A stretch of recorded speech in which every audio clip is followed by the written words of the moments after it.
Alors, Bezrat Hashem, le Chok l'Israël de ce matin est dédié par les familles, le Nishmat, Lisa Batrana, Prosper Masoud Bar Rivka et Ovadia Ben Merav.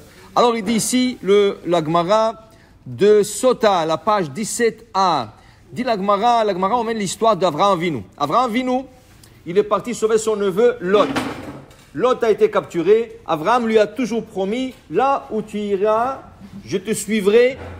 Et s'il arrive quoi que ce soit, je suis là pour te supporter. Et là, Lot, il a choisi d'habiter Sodome. Sodome est capturé par 4 rois géants qui ont pris captivité toute la ville, les hommes, les femmes et tout le bien matériel. Et Avraham entend cela, il va aller pour sauver son neveu Lot. Il se risque la vie parce qu'il doit faire une guerre contre des 4 rois géants qui sont effrayants. On dit qu'ils s'appelaient Niphilim. Pourquoi lama karulem Niphilim? Mishaya reot agodesh lem ainofel mi pachad.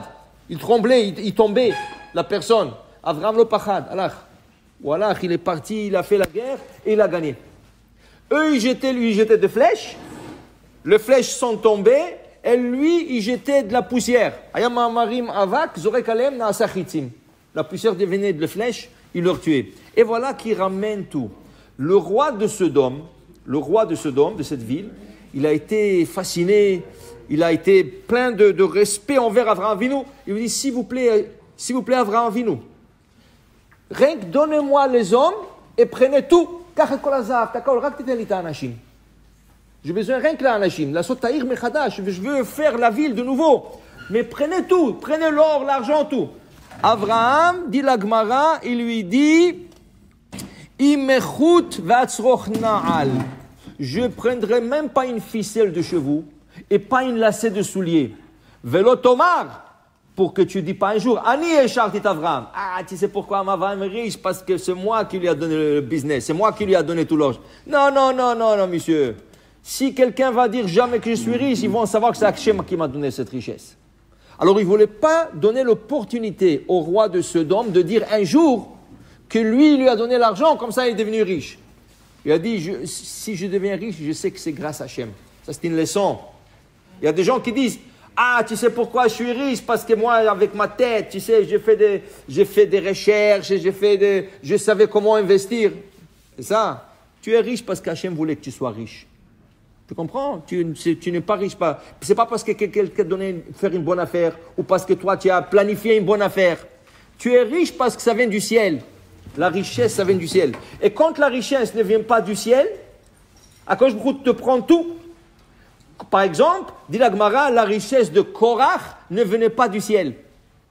Korach, quand on veut dire à quelqu'un, on va définir quelqu'un, on dit qu'il est riche, on dit, ah, maman Korach. Maman Korach. Celui-là, il est riche comme Korach.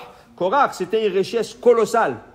Il a trouvé une de 3 trésors de Yosef Hatzadi qui a mis en Égypte. C'était une richesse incroyable, mais ce n'était pas du ciel. Ce n'est pas Akadosh Baruch Hu qui lui a donné ça. Pourquoi? Parce que Korach, il est parti chercher cette richesse. Il est parti. Et Akadosh Baruch Hu dit, tu sais, moi je ne te conseille pas de prendre cet argent. Et si tu veux le prendre, tu vas prendre. Il a pris sans le consentement d'Hachem, sans qu'Hachem soit d'accord. Hachem a dit, prends, tu veux prendre, mais ce n'est pas moi qui te l'ai donné. Et qu'est-ce qui est arrivé à la fin?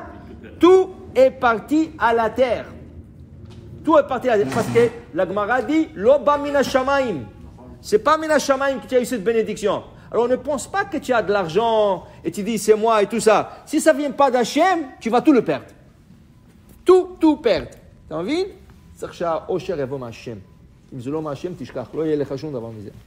Alors il dit ici la Gemara, ce qu'Avraham est en train de dire au roi de Sodome, je ne prendrai pas une ficelle, ni une lacet de soulier. À quoi je dis Avraham, tu sais, tu vas devenir très riche, mais je vais te donner une plus grande richesse, une richesse spirituelle. Il y a une richesse matérielle, il y a une richesse spirituelle. Regarde, un gars qui a beaucoup d'argent, plein d'argent, mais il n'a aucun plaisir de ses enfants.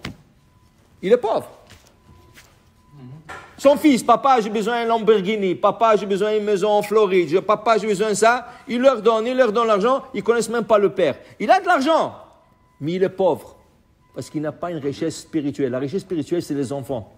Si tu n'as pas plaisir de tes enfants, tu n'as rien du tout. Tu peux avoir tout l'argent du monde, tu n'as rien du tout. Et si tu as de bons enfants éduqués, et tu n'as pas d'argent, tu es le plus riche au monde. Okay? Tu es plus riche au monde.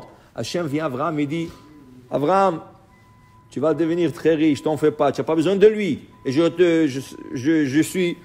reconnais qu'est-ce que tu as fait. Mais écoute-moi bien. Tu as dit maintenant, je ne prendrai pas une ficelle, je te donnerai une ficelle, mais une ficelle riche. C'est quoi une ficelle riche? Une ficelle de mitzvah. Chut shel trelet. Lo lakachta meno chut, ani tencha chut shel mitzvah. Trelet. Qu'on met sur le tzitzit.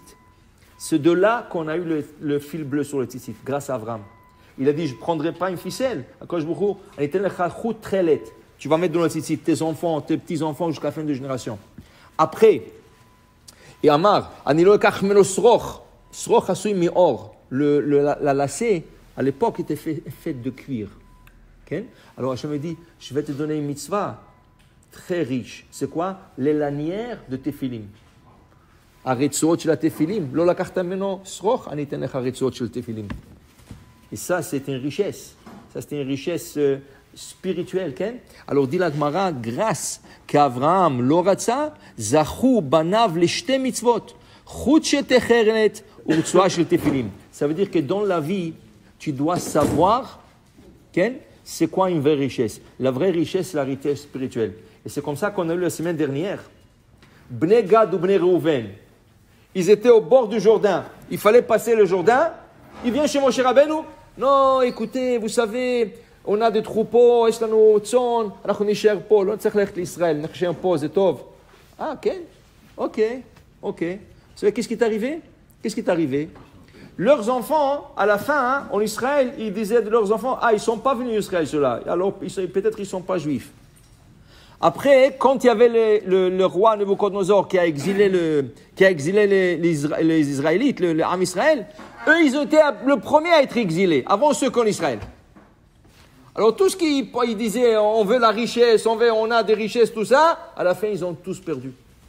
Alors, il faut penser dans la vie, la richesse, c'est la richesse spirituelle. Il ne faut pas matériel, ça, un jour c'est là, un jour là, ça vient, ça part. Il faut que ça vienne d'Hachem. Si ça ne vient pas d'Hachem, tu ne l'auras pas. Mais la richesse spirituelle, ça reste toujours. Alors, il faut toujours penser de telle manière. Amen. Amen.